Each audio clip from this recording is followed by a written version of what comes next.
जय Hind. JAC board class 10 विज्ञान का ये दूसरा वीडियो है, #2 वीडियो है। इससे पहले कि आप लोग का जो है वो विज्ञान का #1 वीडियो बन चुका है। अगर उस वीडियो को आप नहीं देखे तो लिंक जो है डिस्क्रिप्शन में दिया हुआ है, प्लीज आप लोग वहां से जाके देख सकते हैं। अगर आप लोग को 95+% लाना है, ठीक है, अगर 95+% लाना है तो आप लोग का टोटल हैशटैग का 5 वीडियो देखना पड़ेगा, 1 से लेकर 5 तक। और उसका बाद जो है प्रीवियस ईयर क्वेश्चन और प्रीवियस ईयर मॉडल पेपर, ठीक है, इतना चीज आप लोग अगर देख लेते हैं। प्रीवियस ईयर क्वेश्चन में जो है आप लोग 2024 का देखिएगा, 23 का, 22 का, और उसका बाद जो है वो मॉडल में जो है 2025 का मॉडल सेट, 2024 का और 2023 का। इतना अगर आप लोग देख लेते हैं तो 95+% जो है एकदम पक्का आने वाला है आप लोग का, ठीक है। तो ये सारा चीज जो है जैक बोर्ड प्रिपरेशन चैनल के द्वारा करवाया जाएगा। तो आप लोग जो है चैनल को सब्सक्राइब करके रखें और अपने दोस्तों के साथ में जो है वीडियो को शेयर कर दीजिए। और अगर आप लोग जो है टेलीग्राम और व्हाट्सएप ग्रुप में नहीं जुड़े हुए हैं तो प्लीज लिंक वहां भी दिया हुआ है डिस्क्रिप्शन में, वहां भी आप लोग जो है वो जुड़ सकते हैं। और यहाँ इससे पहले कि आप लोग का हिंदी का जो है वो टोटल जो है वो लगभग 3 हैशटैग का वीडियो बन चुका है, चौथा भी आज बन जाएगा। और उसके बाद जो है वो मोस्ट इंपोर्टेंट जो बहुत रिपीट कर करके पूछा हुआ है, लगभग 5 बार से ज्यादा पूछा हुआ है, ठीक है, 5 बार से ज्यादा पूछा हुआ प्रश्न को जो है आप लोग के लिए वीडियो बना दिया हिंदी का, आप लोग जो है उसको भी देख सकते हैं। अगर आप लोग को 95+% लाना है तो जैक बोर्ड प्रिपरेशन चैनल के साथ जुड़ा हुआ रहना पड़ेगा और जितने भी वीडियो अपलोड किया जाता है आप लोग को सब वीडियो देखना पड़ेगा, तब जो है आप लोग 95+% ला पाइएगा। एक वीडियो को अगर देख के अगर सोचिएगा कि जो है कि इतना आ जाए, तो बिल्कुल ऐसा नहीं होने वाला है। अगर ऐसा होता तो इतने सारे जो है विद्यार्थी जो है वो कंपटीशन की तैयारी कर रहे हैं, एक ही चीज से पढ़ के जो है वो सफलता नहीं मिलेगा, ठीक है। तो आप लोग को थोड़ा सा मेहनत करना पड़ेगा, हार्डवर्क करना पड़ेगा और सारा वीडियो को आप लोग देखते रहिए, ठीक है। तो हम लोग इसमें फिलहाल जो है वो विज्ञान का #2 वीडियो बात करने वाले हैं और इससे पहले #1 बन चुका है। सबसे पहला प्रश्न आता है कि समतल दर्पण द्वारा बना प्रतिबिंब होता है, ठीक है। समतल दर्पण से जो प्रतिबिंब बनता है वो किस प्रकार के होता है? सीधा भी होता है, बराबर भी होता है, आभासी भी होता है। तो इनमें से सभी हो जाएगा। नेक्स्ट है कि अवतल दर्पण की फोकस दूरी जो है वो किस प्रकार का होता है? तो सबसे पहले तो हम लोग अवतल दर्पण बना लेते हैं, ठीक है। ये अवतल दर्पण है ना। अब इसका फोकस दूरी जो है इधर रहेगा, ठीक है। तो ये बीच से पीछे अगर है तो इधर माइनस में होता है, ठीक है। और यहां से नीचे है तो ये माइनस में होता है, आगे होता है प्लस में और ऊपर होता है प्लस में। तो फोकस दूरी तो हम लोग इस जगह पर आ रहा है, इस पॉइंट पर, तो क्या हो जाएगा? माइनस में हो जाएगा ना। जी हाँ, तो इसका सही आंसर हो जाएगा ऋणात्मक। नेक्स्ट है कि उस दर्पण का नाम बताइए जो बीम का सीधा तथा आवर्धित प्रतिबिंब बना सके, ठीक है। उस दर्पण का नाम बताना है जो कि बीम का क्या बना सके? सीधा और आवर्धित प्रतिबिंब बना सके। तो कौन सा हो जाएगा आपका? तो इसका आंसर हो जाएगा अवतल दर्पण, ठीक है। नेक्स्ट है कि निम्न में से कौन सा पदार्थ लेंस बनाने के लिए प्रयुक्त नहीं किया जा सकता? देखिए यहां में से कौन जो है लेंस में काम नहीं आता है, लेंस बनाने में? तो पानी की जरूरत पड़ता है, ठीक है। पानी की जरूरत पड़ता है, कांच का भी जरूरत पड़ता है लेंस बनाने में, प्लास्टिक का, मिट्टी का जरूरत यहां नहीं पड़ता है, तो मिट्टी इसका सही आंसर हो जाएगा। नेक्स्ट है कि संघन माध्यमों से विरल माध्यम में जाती हुई किरण मुड़ जाती है, किसके और जो है मुड़ जाती है? तो अभिलंब से दूर मुड़ जाती है, ठीक है, अभिलंब से दूर इसका सही आंसर हो जाएगा। नेक्स्ट है कि मानव नेत्र में किस प्रकार का लेंस लगा होता है? आदमी का जो है मनुष्य के नेत्र में, आंख में किस प्रकार का लेंस होता है? तो उत्तल लेंस होता है, ठीक है, तो उत्तल हो जाएगा। नेक्स्ट है कि एक सामान्य दृष्टि, है ना, एक सामान्य दृष्टि जो है के लिए वेश के लिए सुस्पष्ट दर्शन की अल्पतम दूरी क्या होती है? मतलब अगर आपको साफ साफ देखना है तो कम से कम कितने दूरी पर रहना चाहिए वस्तु कि जो हम लोग अच्छे से देख पाएंगे? तो न्यूनतम दूरी जो है वो 25 सेंटीमीटर है, तो इसका 25 सेंटीमीटर हो जाएगा। और अधिकतम दूरी कितना है आप लोग जरूर कमेंट कीजिए, ठीक है। कमेंट कीजिए कि न्यूनतम दूरी जो है किसी भी चीज को देखने के लिए, मनुष्य को अगर सामान्य दृष्टि के व्यस्क जो है स्पष्ट देखने के लिए न्यूनतम दूरी जो है 25 सेंटीमीटर है, अधिकतर कितना है कमेंट जरूर कीजिएगा। नेक्स्ट है कि जरा दूर, है ना, दृष्टि को किस लेंस के द्वारा जो है हम लोग दूर कर पाएंगे? तो अगर किसी व्यक्ति का अगर जरा दृष्टि दोष है तो उसको हम लोग जो है वो बायोफोकल लेंस के द्वारा दूर कर सकते हैं, ठीक है। बायोफोकल इसका हो जाएगा, बायोफोकल, ठीक है। नेक्स्ट है कि विद्युत आवेश का ऐसा मात्रक क्या होता है? मोस्ट इंपोर्टेंट प्रश्न है कि विद्युत आवेश का ऐसा मात्रक जो होता है वो कूलाम होता है, ठीक है, तो कूलाम हो जाएगा। नेक्स्ट है कि विभवांतर मापने वाले यंत्र को जो है हम लोग क्या बोलते हैं? है ना, विभवांतर को मापने वाला यंत्र को हम लोग जो है वो वोल्ट मीटर बोलते हैं, तो वोल्ट मीटर इसका सही आंसर हो जाएगा।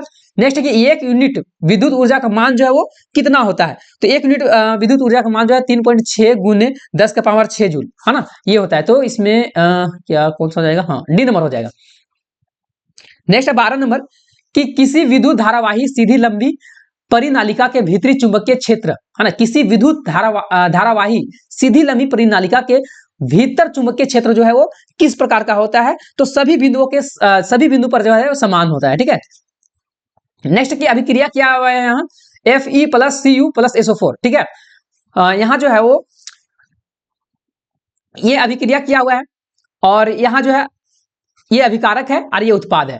अब यहाँ देखना है कि किस प्रकार का अभिक्रिया हुआ है। तो सबसे पहले तो आप लोग देखिए कि यहाँ Fe किसके साथ में, एकल्य है, लेकिन ये जाके किसके साथ में हो जा रहा है, सल्फेट के साथ में हो रहा है, SO4 के साथ में हो जा रहा है। तो यहाँ क्या हुआ, ये विस्थापित हो गया ना, आगे जाके विस्थापित हो गया ना। तो किस तरह का अभिक्रिया कहलाएगा ये, तो विस्थापन अभिक्रिया कहलाएगा। क्यों, क्योंकि जो है ये एकल्य था पहले, लेकिन जाके दूसरा जब ये अभिक्रिया करके जो है वो उत्पाद हुआ, तो ये दूसरे के साथ में मिल गया। तो जब जो है ये एकल्य है, लेकिन उधर जाके अभिकारक जो है वो उत्पाद में दूसरे के साथ मिल गया, तो इसको हम लोग जो है विस्थापन अभिक्रिया कहते हैं। नेक्स्ट है कि उपचयन। अपचयन अभिक्रिया का दूसरा नाम क्या है, ये आप लोग को जो है ना ये पोस्ट में भी डाले हुए हैं, ठीक है। तो आप लोग जो है वहां भी जाकर आप लोग कमेंट कर दीजिए इस आंसर क्या होगा, ठीक है। उपचयन अपचयन का अभिक्रिया का जो है वो दूसरा नाम क्या है, तो रेडॉक्स अभिक्रिया इसको हम लोग बोलते हैं, ठीक है। नेक्स्ट है कौन सा लाल, है ना, सॉरी कौन सा पदार्थ लाल लिटमस पत्र को नीला कर देता है, अनील, ठीक है। अम्ल जो है नीला को लाल कर देता है, लेकिन लाल नीला को कर रहा है, तो ये क्या हो जाएगा, क्षारक हो जाएगा। 15 नंबर का क्षारक हो जाएगा, सही आंसर। नेक्स्ट है कि बेकिंग सोडा का रासायनिक सूत्र जो है वो क्या होगा। हाँ, तो बेकिंग सोडा का जो रासायनिक सूत्र है आप लोग का यहाँ बी नंबर हो जाएगा, सही आंसर, याद कर लीजिएगा।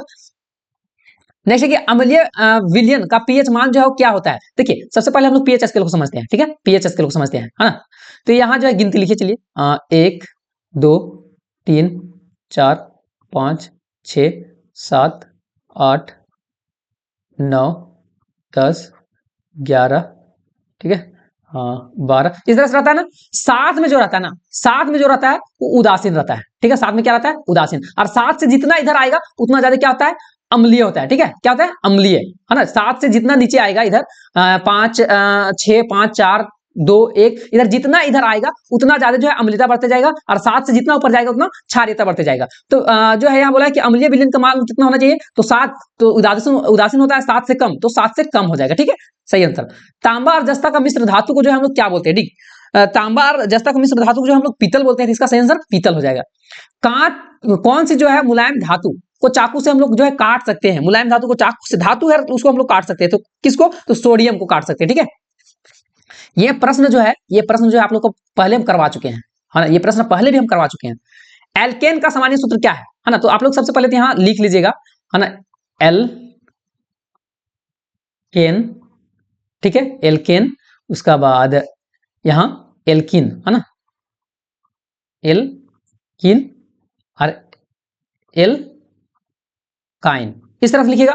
सब में, है ना, सभी में जो है आप लोग को क्या करना है, तो सभी में जो है आप लोग को ये चीज लिख देना है, CnH2n, ठीक है, सब में यही चीज लिख देना है, CnH2n, CnH2n, ठीक है। अब क्या करना है कि एल्केन में जो है +2 होता है, बीच वाला में कुछ नहीं होता है, और एल्काइन में होता है -2। अब ये तीनों का फॉर्मूला आप लोग को देखिए, एल्केन, एल्किन, एल्काइन, ये तीनों लिख लीजिएगा। केन में +2 होता है, किन में कुछ नहीं, जो लिख दिए हैं आप लोग का वही रहेगा, और काइन में -2 होता है। तो ये चीज से आप लोग समझिएगा। तो एल्केन, केन जिसमें +2 अगर होगा तो वही हम लोग का क्या हो जाएगा, सही आंसर हो जाएगा, ठीक है। ये एल्केन हो गया, और ये एल्किन हो गया, और ये एल्काइन हो गया, ठीक है।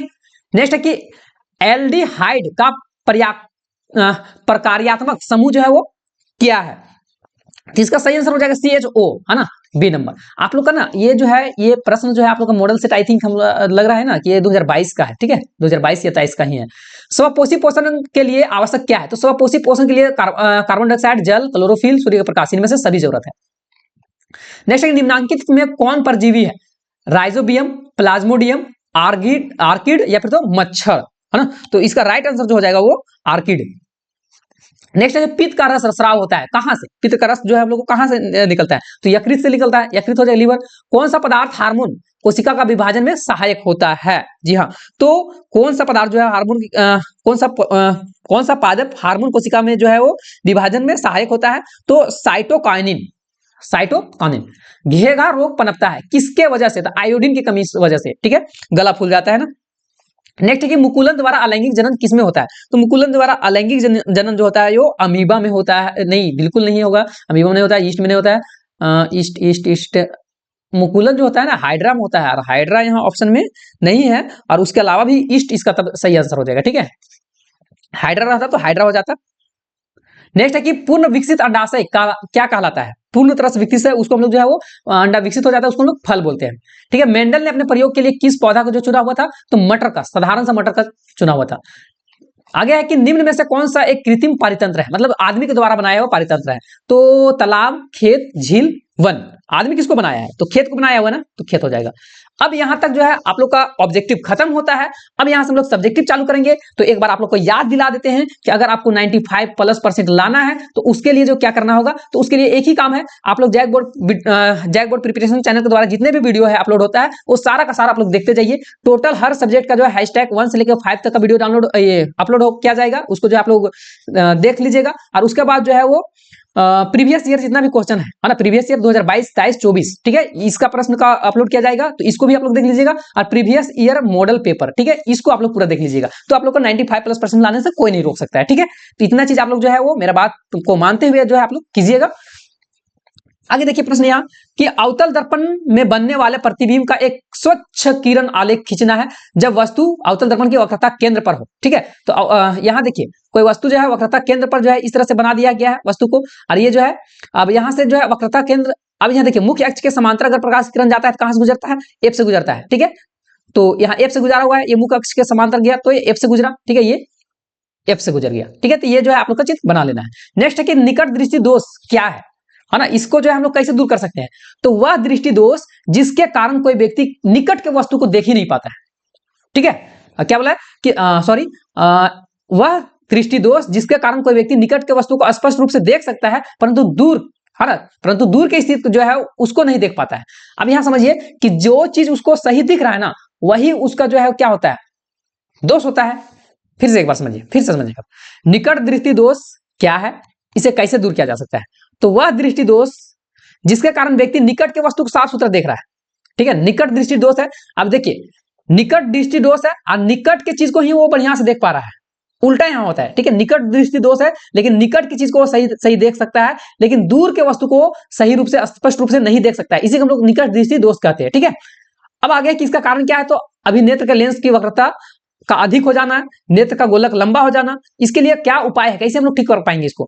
तो इस दोष को दूर करने के लिए अवतल लेंस का जो है चश्मे का उपयोग हम लोग करेंगे, ठीक है। दूसरा जो है आगे कि रासायनिक समीकरण को संतुलित करना क्यों आवश्यक है? देखिए द्रव्यमान संरक्षण के नियम क्या कहता है कि आप जो है रासायनिक अभिक्रिया के दौरान न तो अभिकारक न उत्पाद, इसका जो है द्रव्यमान हमेशा समान रहना चाहिए, न तो यहाँ विनाश होगा और न ही जो है उत्पाद होगा, ठीक है। द्रव्यमान संरक्षण नियम क्या कहता है कि रासायनिक अभिक्रिया के दौरान जो है अभिकारक और उत्पादन का जो है जो भी उत्पाद होता है वो दोनों का मात्रा जो है क्या होना चाहिए? समान होना चाहिए। इसलिए अभिकारकों एवं उत्पादों की द्रव्यमान समान करने के लिए जो है रासायनिक समीकरण को जो है वो संतुलित किया जाता है, ठीक है। नेक्स्ट एक उदासीनीकरण अभिक्रिया क्या है? दो उदाहरण देना है। तो अम्ल तथा क्षारक के अभिक्रिया के फलस्वरूप जो है वो जल और लवण बनता है और इसी को हम लोग जो है उदासीनीकरण अभिक्रिया कहते हैं, ठीक है। इसका दो उदाहरण दिया हुआ है, आप लोग याद कर लीजिएगा। नेक्स्ट है कि पाचक एंजाइमों का कार्य क्या है? तो पाचक एंजाइम जो है उत्प्रेरक क्रिया द्वारा जो है भोजन को जटिल मतलब देखिए हम लोग मुंह में जो है भोजन को चबाते हैं तो उसमें क्या है कि एमाइलेज नामक एक लार में जो होता है एंजाइम होता है और वो क्या करता है कार्बोहाइड्रेट को जो है वो छोटे छोटे जो है वो टुकड़ों में परिवर्तन कर देता है। मतलब पाचन एंजाइम उत्प्रेरक क्रिया द्वारा जो है भोजन को जटिल अवयव सरल जो है वो करता है, जिसमें कि वे घुलनशील हो जाते हैं और शरीर में उसका अवशोषण होता है और उसके बाद जो है हम लोग को एनर्जी मिलता है, ठीक है। प्रतिवर्ती क्रिया में मस्तिष्क की क्या भूमिका है? प्रतिवर्ती क्रिया जो है बहुत जरूरी है, अगर ये नहीं होगा तो आदमी जो है ना, आदमी को कुछ ना कुछ नुकसान हो जाएगा, ठीक है। कैसे कैसे मान के चलिए कि अगर मान के चलिए कि यहाँ कोई गर्म चीज रखा हुआ है, ठीक है, अब हाथ यहाँ आ गया, डूब गया हाथ यहाँ। अब प्रतिवर्ती क्रिया क्या होता है कि कोई भी चीज अगर उद्दीपन हुआ है, कोई भी चीज परिवर्तन हुआ है अगल बगल में, तो तुरंत जो है वो सचेत हो जाता है, तुरंत हाथ हम लोग खींच लेंगे। तो ऐसे में क्या होगा? ऐसे में हम लोग का हाथ जलने से बच जाएगा। तो अब यहां देखते हैं कि मस्तिष्क शरीर का मुख्य समन्वय केंद्र होता है, लेकिन यह मेरुरज्जु से प्राप्त की गई सूचनाओं पर सोचने और उनके विश्लेषण करने के कार्य करता है। मस्तिष्क में प्रतिवर्ती क्रिया का संदेश भेजे जाते हैं। कुछ प्रतिवर्ती क्रियाएं सीधे मस्तिष्क के द्वारा नियंत्रण होती है, लेकिन तीव्र प्रकाश हमारे नेत्र में पुतली को संकुचित होने से इसका एक उदाहरण है। देखिए प्रतिवर्ती क्रिया में मस्तिष्क की क्या भूमिका है? प्रतिवर्ती क्रिया जब होता है तो प्रतिवर्ती क्रिया क्या होता है कि मान के चलिए कि हम लोग के अगल बगल में कुछ उद्दीपन हुआ है और अचानक उसके प्रति हम लोग कुछ कार्य किए हैं, है ना, जो कि मेरुरज्जु के द्वारा जो है ये कंट्रोल किया जाता है।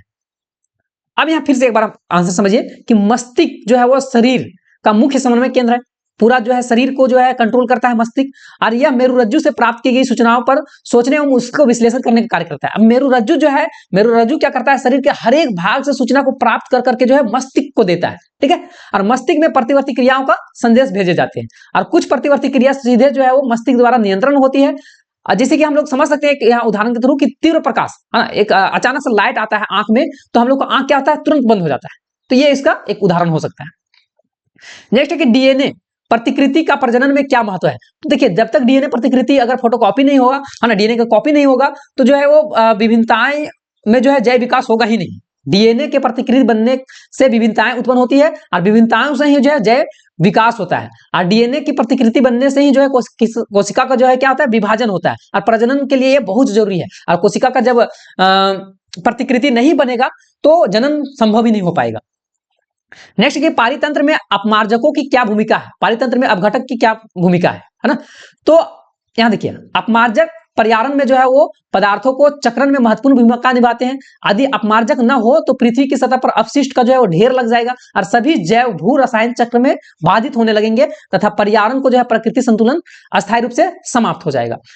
उसी तरह से आगे एक प्रश्न है कि ऐसे दो तरीके बताए जिसमें कि अजय निम्नीकरण पदार्थ पर्यावरण को प्रभावित करते हैं। अजय निम्नीकरण पदार्थ अनवीकरणीय स्वभाव के कारण जो है निष्पादन की समस्या उत्पन्न करते हैं तथा परिदृष्टि को गंदा करते हैं। इन पदार्थ से जो है प्रायः अत्यंत हानिकारक गैस जो है निकलता है, जो कि स्वास्थ्य के लिए बहुत ही खतरनाक होता है। अब हम लोग आगे देख लेंगे 3 नंबर का प्रश्न को है। बोला कि कोई 2 सेंटीमीटर लंबा वस्तु 10 सेंटीमीटर फोकस दूरी के किसी उत्तल लेंस के जो है वो मुख्य अक्ष के लंबवत रखी है। लेंस से वस्तु की दूरी जो है 15 सेंटीमीटर है और प्रतिबिंब की प्रकृति, स्थिति, आकार ज्ञात करने बोल रहा है। इसका आवर्धन जो है वो भी ज्ञात करना है। तो सबसे पहले हम लोग यहाँ एफ बराबर देखेंगे, है ना। क्या बोला है, किस प्रकार के यहाँ दर्पण है, उत्तल लेंस है ना। तो उत्तल लेंस में है तो यहाँ एफ बराबर क्या हो जाएगा, प्लस 10 सेंटीमीटर। यू जो है ना, यू जो है वस्तु का दूरी जो है कितना हो जाएगा, माइनस 15 सेंटीमीटर। और भी जो है हम लोग को निकालना है, एच जो है वो 2 है और जो है हम लोग का H2 निकालना है ना, मतलब आवर्धन निकालना है। तो इसके लिए हम लोग लेंस सूत्र का प्रयोग करेंगे। सबसे पहले लेंस सूत्र क्या होता है, तो 1/v माइनस 1/u बराबर 1/f। इस हिसाब से अब हम लोग जो है बैठाएंगे। अब 1/v तो हम लोग को पता नहीं है, तो v यहाँ एकल छोड़ देंगे v को। अब बराबर जो है 1/u, u हम लोग को पता है तो u हम लोग यहाँ बैठाएंगे। v को एकल छोड़ देंगे, u की जगह -15 बैठा दिए, प्लस जो है हम लोग का f की जगह जो है 10 बैठा दिए। और जब इसको हम लोग कैलकुलेशन किए, भिन्न के जोड़ अगर हम लोग इसको करेंगे तो 1/30 आ जाएगा, मतलब जो है v बराबर 30 आ जाएगा। तो आवर्धन के बराबर फॉर्मूला क्या आता है, v बटा u बराबर जो है 30 बटा हम लोग -15 कर देंगे तो -2 जो है आवर्धन निकल जाएगा। लेकिन फिर से जो है वो m हम लोग निकालेंगे तो H2 बटा H1 बराबर क्या हो जाएगा, -2 बराबर जो है H2 बटा 2 और H2 बराबर जो है -4 निकल जाएगा आवर्धन। अब यहाँ जो है कि हम लोग का जो है वास्तविक और उल्टा प्रतिबिंब बनेगा और स्थिति जो है 30 सेंटीमीटर दूर पर बनेगा और आकार जो है वो 4 सेंटीमीटर वस्तु से बड़ा होगा, दुगुना होगा। तो इसको जो है आप लोग प्रैक्टिस खूब करना पड़ेगा। ये प्रश्न को आप लोग जो है न्यूमेरिकल जितने भी प्रश्न है आप लोग प्रैक्टिस जो है वो खूब कीजिएगा, तब जो है बनेगा, नहीं तो देखने से इसमें कुछ नहीं समझ में ऐसे आएगा। ठीक है। अवतल दर्पण तथा उत्तल दर्पण में अंतर बताना है। तो अवतल दर्पण क्या होता है, तो इसमें परावर्तक सतह धसी होती है और उत्तल दर्पण में इसमें परावर्तक सतह जो है उभरी होती है ना। अवतल दर्पण इस तरह से रहता है, ऐसे रहता है ना, और उत्तल जो है इस तरह से रहता है। उभरे भाग पॉलिश किया हुआ रहता है, जो इधर उभरा हुआ है पॉलिश किया हुआ है, और इसमें धसा हुआ भाग जो है इधर पॉलिश किया हुआ रहता है। वास्तविक एवं आभासी दोनों प्रतिबिंब बनते हैं और इसमें हमेशा जो है वो आभासी प्रतिबिंब बनता है। नेक्स्ट है कि तारा क्यों टिमटिमाता है। तो तारे की टिमटिमाहट उसके प्रकाश की वायुमंडलीय अपवर्तन के कारण होता है। तारा टिमटिमाता नहीं बल्कि जो है वो प्रकाश यहाँ हम लोग के पास आते आते जो है कितने तरह से इसको जो है वायुमंडल में गुजरना पड़ता है, इस वजह से जो है टिमटिमाते हुए दिखाई देता है। हवा की परतों का घनत्व बदलते रहने के कारण जो है तारा चलने वाली प्रकाश जो है किरण इन परतों का अपवर्तित होकर अपने मार्ग से कभी कभी क्या होता है, विचलित हो जाता है और कभी अधिक विचलित हो जाता है। इसके कारण जो है हम लोग को आंखों में जो है प्रकाश कम पहुंच पाता है, तो कभी कभी जो है इससे ज्यादा मतलब जो है आंख में प्रकाश पहुंचता है, तो उसके कारण जो है ये टिमटिमाते हुए नजर आता है। नेक्स्ट बोला है कि रासायनिक समीकरण को जो है वो संतुलित करना है ना। तो यहां देखिए सबसे पहले कि यहाँ Na कितना है, Na कितना है, यहाँ 1 है, O2 यहाँ O2 है और इधर Na कितना है, Na इधर 2 है। तो सबसे पहले तो इसको हम लोग संतुलित करेंगे, है ना, इसको हम लोग संतुलित करेंगे। और इधर O जो है इधर O इधर 2 है और इधर 1 है, तो इसको अगर हम लोग सबसे पहले बराबर करते हैं तो Na2 है, तो हम लोग यहाँ क्या बैठाएंगे, 2 बैठाएंगे। ठीक है, 2 बैठा दिए। लेकिन हम लोग जो है यहाँ इसके पीछे नहीं बैठा सकते हैं, हाँ, इसके पीछे जो है हम लोग 2 नहीं बैठा सकते। इधर O2 है और इधर O कितना है, 1 ही है, तो हम लोग को क्या बैठाना पड़ेगा, इस जगह पर बैठाना पड़ेगा। अब यहाँ 2 बैठाए तो Na यहाँ कितना हो गया, 2 और 2 2 दूनी 4 हो गया, तो हमको यहाँ n कितना करना पड़ेगा, 4 करना पड़ेगा, इसलिए हम लोग यहाँ क्या करेंगे, 4 बैठा देंगे, तो 4 Na इधर हो गया और इधर जो है O2 हो गया, तो यहाँ जो है Na कितना हो गया, 4 है, सोडियम 2 2 4 हो गया, और ऑक्सीजन जो है वो 2, कैसे, तो यहाँ जो आगे 2 लगा हुआ है ये ऑक्सीजन का है, तो इसी तरह से यहाँ क्या किया गया है, इसी तरह से इसको संतुलित किया गया है। उसी प्रकार H2O2, ठीक है, H2 और O2, तो हम लोग क्या है कि यहाँ H जो है 2 है, यहाँ भी H2 है, लेकिन यहाँ O कितना है, 2 है, और यहाँ O कितना है, एकल्य है, तो हमको क्या करना पड़ेगा, यहाँ 2 लगाना पड़ेगा। अब यहाँ 2 लगाएंगे तो यहाँ H कितना हो गया, इधर H जो है 4 हो गया, तो इधर भी हम लोग को 2 क्या करना पड़ेगा, 2 बढ़ाना पड़ेगा, तो यहाँ 2 लगा देंगे, ठीक है। यहाँ जो है आई थिंक यहाँ तो कुछ गड़बड़ है, ये S कहाँ से आ गया, S कहाँ से आ गया, ये गलत किया हुआ है, ठीक है। तो अब इधर हाइड्रोजन कितना हो गया, 4 हो गया, और इधर भी 4, इधर ऑक्सीजन कितना हो गया, 2, इधर भी 2, तो इस तरह से आप लोग जो है संतुलित करना है। अब आगे जो है आप जो है इसका D नंबर का, E नंबर का और F नंबर का आप संतुलित कीजिए और कमेंट जरूर कीजिए, ठीक है। आप जरूर से जरूर जो है इसको संतुलित करके और कमेंट कीजिएगा, आंसर नहीं देखिए प्लीज, आंसर यहाँ नहीं देखिए, ठीक है। आप अब जो है बिना आंसर देखे आप लोग जो है उसको संतुलित करके कमेंट जरूर कीजिएगा। नेक्स्ट है प्लास्टर ऑफ पेरिस किस प्रकार बनाया जाता है, इसके 3 उपयोग लिखिए। तो जिप्सम को जो है 373 केल्विन पर गर्म करने पर यह जल के अणुओं को त्याग कर जो है कैल्शियम सल्फेट अर्धहाइड्रेट हेमीहाइटेड बनता है, और जिसे कि प्लास्टर ऑफ पेरिस हम लोग बोलते हैं, है ना। यहाँ जो रासायनिक अभिक्रिया इसका लिखा हुआ है। नेक्स्ट है प्लास्टर ऑफ पेरिस का उपयोग हम लोग कहाँ करते हैं, तो चिकित्सा के क्षेत्र में जो है डॉक्टर जो है टूटी हुई हड्डियों को जो है सही से जोड़ने के लिए जो है इसका प्रयोग किया जाता है, खिलौना बनाने वगैरह में, सजावट के सामान में जो है ये चीज का प्रयोग किया जाता है। नेक्स्ट है कि उभयधर्मी ऑक्साइड क्या होते हैं, किन्हीं 2 उभयधर्मी ऑक्साइड का जो है वो नाम बताना है। तो ऐसे धात्विक ऑक्साइड जिनकी प्रकृति अम्लीय तथा क्षारीय प्रकार दोनों प्रकार के होते हैं, उन्हें ये जो है हम लोग क्या बोलते हैं, उभयधर्मी ऑक्साइड बोलते हैं, ठीक है। 2 उभयधर्मी यहाँ का लिखा हुआ है। नेक्स्ट है कि खनिज एवं अयस्क में क्या अंतर है, तो भूपरिपट्टी खनिज किसको बोलते हैं, तो भूपरिपट्टी में प्राकृतिक रूप से पाए जाने वाले तत्व को जो है, तत्वों के यौगिक को जो है खनिज बोलते हैं, और अयस्क किसको बोलते हैं, तो वे खनिज, एक मिनट, हाँ, वे खनिज जिनसे धातुएं आसानी से जो है तथा कम खर्च या फिर तो प्राप्त की जा सकती है, उसे अयस्क बोलते हैं। खनिज क्या होता है, तो सभी खनिज जो है धातु निष्कर्षण नहीं हो सकते हैं, और अयस्क जो है सभी अयस्क जो है धातु निष्कर्षण हो सकते हैं। खनिज क्या है, तो सभी खनिज अयस्क नहीं होते हैं, और अयस्क क्या है, तो सभी अयस्क खनिज होते हैं। नेक्स्ट है कि जब एड्रेनलिन रुधिर से स्रावित होता है तो हमारा शरीर में क्या अनुक्रिया होती है, ठीक है, एक मिनट, हाँ, तो एड्रेनलिन हार्मोन एड्रिनल ग्रंथि से जो है वो स्रावित होता है तथा सीधे रक्त में पहुंचकर शरीर में फैल जाता है, और यह हृदय को प्रभावित करता है, जिससे हृदय की गति जो है तेज हो जाती है, और पूरा शरीर में जो है ऑक्सीजन आपूर्ति बढ़ जाती है, और श्वसन दर तेज हो जाता है, और हम लोग ज्यादा जोर से जो है सांस लेने लगते हैं, और पेशिये को जो है अधिक ऑक्सीजन मिलने लगती है, और इस परिवर्तन के कारण जो है जीव का शरीर असामान्य इस परिस्थिति से निपटने के लिए सक्षम हो जाते हैं। नेक्स्ट है कि चित्र दिखाया गया है, इस चित्र में जो है ए और बी को नामांकन करें तथा जो है बी के 2 कार्य भी लिखना है।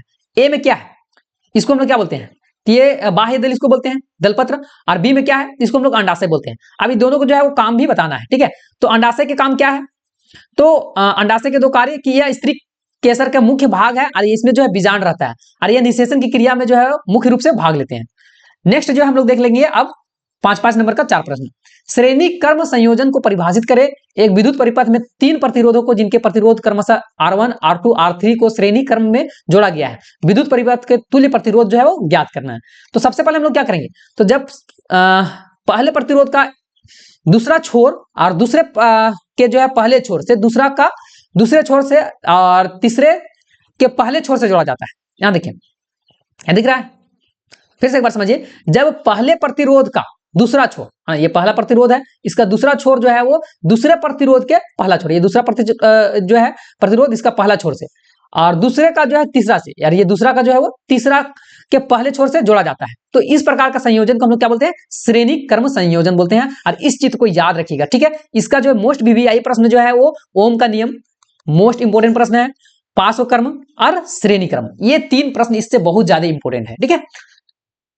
अब आगे बोला है, आप लोग चित्र को याद कर लीजिएगा, माना कि 3 प्रतिरोध R1, R2, R3 है, उसको श्रेणी क्रम में जोड़ा गया है, इसके बीच में विभवांतर V1, V2, V3 है, इसमें जो है धारा I प्रभावित होती है ना, यहां दिख रहा है आप लोग को V1, V2, V3 और I जो है धारा प्रभावित हो रहा है। अब समीकरण क्या है, तो समीकरण 1, 2, 3, ये दोनों समीकरण, तीनों समीकरण को जो हम लोग जोड़ देंगे, ठीक है। अब जोड़ दिए तो V1 plus V2 plus V3 बराबर क्या हो जाएगा, IR1 IR2 और IR3। V बराबर हम लोग कॉमन ले लेंगे तो क्या हो जाएगा, V बराबर जो है इधर कॉमन I ले लिए, R1 R2 R3, ये चौथा समीकरण बन गया। अब क्या हो जाएगा, V बराबर V1 V2 V3। यदि A और B को सिरे के बीच जो है विभवांतर V एवं धारा I हो तो ओम का नियम से हम लोग क्या हो जाएगा, V बराबर I गुने R। ये पांचवा समीकरण है, और समीकरण जो है चौथा और पांचवा से हम लोग इस प्रकार से निकाल देंगे। तो आप लोग इसको रटन से विद्या से रट लीजिए पूरा। अब आ गया कि विद्युत चुंबकीय क्षेत्र क्या है, प्रयोग द्वारा सिद्ध करें कि जब किसी चालक से विद्युत धारा प्रवाहित की जाती है तब उसके चारों ओर चुंबकीय क्षेत्र जो है उत्पन्न हो जाते हैं। तो विद्युत धारावाहक चालक के परित वह समस्त क्षेत्र है जिसके उसका जो है चुंबकीय सुई द्वारा जो है आभास किया जा सकता है, और उसे चुंबकीय क्षेत्र भी कहते हैं। और यह मजबूत कार्डबोर्ड जिसके बीच में जो है छिद्र होता है, और छिद्र के जो टुकड़े को जो है वो क्षैतिज आधार पर जो है रखकर उसके बीच में स्थित छिद्र का एक तांबा का जो है तार लंबवत लगाते हैं, और इस तार के सिरे को जो है एक कुंजी और बैटरी से ध्रुवों से जोड़ा जाता है, ठीक है। और कार्डबोर्ड को जो है टुकड़े पर जो है समान रूप से लोहे की कुछ कतरने फैला देते हैं जो कि कुंजी को दबाकर धारा प्रवाहित करते हैं, और इसके साथ साथ ही जो है कार्डबोर्ड में जो है वो हाथ से थपथपाते भी हैं। इस प्रकार से देखिए चित्र आप लोग देखिए, जब विद्युत धारा इधर प्रवाहित होता है तो ये पूरा जो है चुंबकीय क्षेत्र बन जाता है। नेक्स्ट है कि धातु एवं अधातु के तीन भौतिक धातु एवं अधातु के कोई तीन भौतिक और कोई दो रासायनिक अंतर बताना है, ठीक है। तो सबसे पहले हम लोग यहाँ देख लेते हैं, सबसे पहले जो है भौतिक गुण देख लेते हैं, भौतिक अंतर देख लेते हैं। तो धातु जो है चमकदार होता है, अधातु जो है चमकदार नहीं होता है। लेकिन एक अपवाद है, अपवाद क्या है कि आयोडीन जो है वो अधातु है लेकिन ये चमकदार होता है, ग्रेफाइट अधातु है लेकिन चमकदार होता है। नेक्स्ट है कि धातु आघातवर्तीय एवं तन्य होता है, अधातु जो है वो धातु जो है आघातवर्तीय और तन्य, मतलब जो इसको खींचने से लंबा होगा और पीटने से चादर जैसा फैलेगा। अधातु क्या है, तो ये तन्य नहीं होता है, ये भंगुर होता है। धातु जो है उष्मा का एवं विद्युत का सुचालक होता है, अधातु उष्मा और विद्युत का कुचालक होता है। अब रासायनिक गुण क्या है, तो धातु विद्युत के साथ में जो है धनात्मक होती है, जैसे कि Na पॉजिटिव Ca पॉजिटिव। अधातु जो है ऋणात्मक होता है, जैसे कि O2 माइनस क्लोरीन माइनस। धातु ऑक्सीजन के साथ अभिक्रिया करके क्षारीय ऑक्साइड बनाती है, जैसे कि 2Mg प्लस O, है ना, 2MgO बना है। अधातु जो है ऑक्सीजन के साथ अभिक्रिया करके ऑक्साइड बनाता है ना, H प्लस O2, तो SO2, है ना। नेक्स्ट है कि समानवयता किसे कहते हैं, ब्यूटेन पैटेंट के समानवयता का नाम का संरचनात्मक सूत्र लिखना है। देखिए समानवयता किसको बोलते हैं, तो समानवयता जो है ऐसे विभिन्न यौगिक जिनका अनुसूत्र समान हो लेकिन संरचना सूत्र क्या रहता है, अलग अलग रहता है। जी हाँ, ऐसे विभिन्न यौगिक जिनका अनुसूत्र समान रहता है लेकिन संरचना सूत्र अलग रहता है, इसी को जो है संरचनात्मक समन्वय अर्थात जो है समन्वय कहलाते हैं। इसका जो है घटना नीचे लिखा हुआ है, देखिए क्या क्या है। सो नॉर्मल ब्यूटेन का जो है फॉर्मूला ये होता है, आइसो ब्यूटेन का फॉर्मूला ये होता है, आप लोग को याद करना है। पैटेंट का फॉर्मूला ये होता है, पैटेंट में जो है वो नॉर्मल पैटेंट का ये, और आइसो पैटेंट का ये, और नियो पैटेंट का ये। तो ये आप लोग जो है वो संरचना याद कर लीजिएगा। नेक्स्ट है कि निम्न यौगिक का नाम दे, तो ब्यूटेन से व्युत्पन्न एक कीटोन, इसका नाम देना है, और मेथेन से व्युत्पन्न एक एल्कोहल, प्रोपेन से व्युत्पन्न एक कार्बोक्सिलिक अम्ल, और एथेन से व्युत्पन्न एक एल्डिहाइड। तो इस सब का जो है यहाँ, और प्रोपेन से युक्त कीटोन और मेथेन से युक्त कार्बोक्सिलिक। अगर आप लोग का आंसर आता होगा, है ना, आंसर को ये नहीं देखना है आप लोग को, है ना, इसका आंसर जो है आप लोग के लिए छोड़ दिया जा रहा है। आप लोग जो है जरूर कमेंट कीजिएगा, है ना, ये जितना भी 6 था ना, 6 का आंसर जो है आप लोग कमेंट कीजिए, है ना, 6 का आंसर कमेंट कीजिए, आप लोग का आंसर देखना नहीं है यहाँ, ठीक है। नेक्स्ट है कि मानव के पाचन तंत्र का नामांकन चित्र बनाना है, ठीक है। तो देखिए यहाँ चित्र बनाया हुआ है मानव पाचन तंत्र का, ये जीव है, यहाँ मुंह है, ग्रसिका है, हम लोग खाना खाते हैं तो धीरे धीरे धीरे कर्मकुंजन गति से ये जो है वो यहाँ अमाशय तक आता है। डायफ्राम, पित्ताशय, पितृनली, अकृत, अग्नाशय, परिसेकिका, गुदा द्वार, सब चीज जो है आप लोग को बना देना है।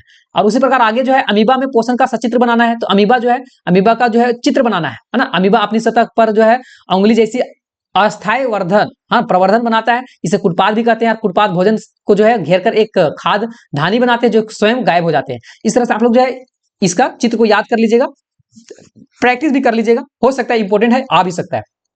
लास्ट प्रश्न हम लोग देख लेंगे, आनुवंशिकता क्या है। आनुवंशिकता में डीएनए एवं की जो है क्या भूमिका है। तो देखिए आनुवंशिकता क्या होता है, तो आनुवंशिकता का मतलब जो है कि एक पीढ़ी से दूसरे पीढ़ी में जो ये चीज ट्रांसफर होता है, हस्तांतरित होता है, और उसे आनुवंशिक गुण या लक्षण भी कहते हैं, और इस परिघटना में आनुवंशिकता कहलाता है। अब इसमें डीएनए की क्या भूमिका है, तो डीएनए जो है एक आनुवंशिक पदार्थ है जिसमें कि नाइट्रोजन युक्त क्षारों की व्यवस्था में जो है वो सभी आनुवंशिक सूचना कटबद्ध होती है, और डीएनए में जो है वो द्विगुणक क्षमता होती है, जिसके कारण जो है अपने ही जैसा एक फोटोकॉपी करके अपने ही जैसा जो है वो अनुकृति या फिर तो दूसरा डीएनए बनाता है, और उसके बाद जो है आनुवंशिक सूचनाओं को नई कोशिका या फिर तो अगला पीढ़ी में पहुंचाता है। तो डीएनए जो है बहुत ज्यादा इंपॉर्टेंट है, ठीक है। क्रॉसिंग ओवर के कारण जो है वो पुनः योजन की क्रिया भी होती है, और डीएनए जो है वो न्यूक्लियोटाइड के क्रम में अथवा उनकी संख्या में जो है परिवर्तन होते हैं, और उससे जो है उत्परिवर्तित होते हैं, जिसके कारण जो है विभिन्नताएं भी होती है। तो ये आप लोग को जो है सब्जेक्टिव और ऑब्जेक्टिव प्रश्न था, और इसके बाद आप लोग को 3 और भी जो है हैशटैग का वीडियो आने वाला है। उसके बाद प्रीवियस ईयर 3 साल का प्रीवियस ईयर प्रश्न मिलेगा और प्रीवियस ईयर मॉडल पेपर मिलेगा। प्लीज आप लोग सबका वीडियो जरूर देखिएगा, ताकि जो है आप लोग अच्छा मार्क्स ले आए पाए। और उसके बाद आप लोग जो है वो क्लास 11th या फिर तो आप लोग कॉमर्स और अगर आर्ट्स लेते हैं तो उसके लिए जैक बोर्ड प्रिपरेशन चैनल में आप लोग का मोस्ट वेलकम रहेगा। आप लोग का नया सेशन में जो है वो पूरा नोट्स के प्रोवाइड करवा के आप लोग को पढ़ाया जाएगा। तो आप लोग जो है वो चैनल के साथ में जुड़े रहिए और अपने दोस्तों को भी जरूर जोड़िए। मिलेंगे हम लोग नेक्स्ट वीडियो में, तब तक के लिए जय हिंद, जय भारत, जय झारखंड, जोहार झारखंड।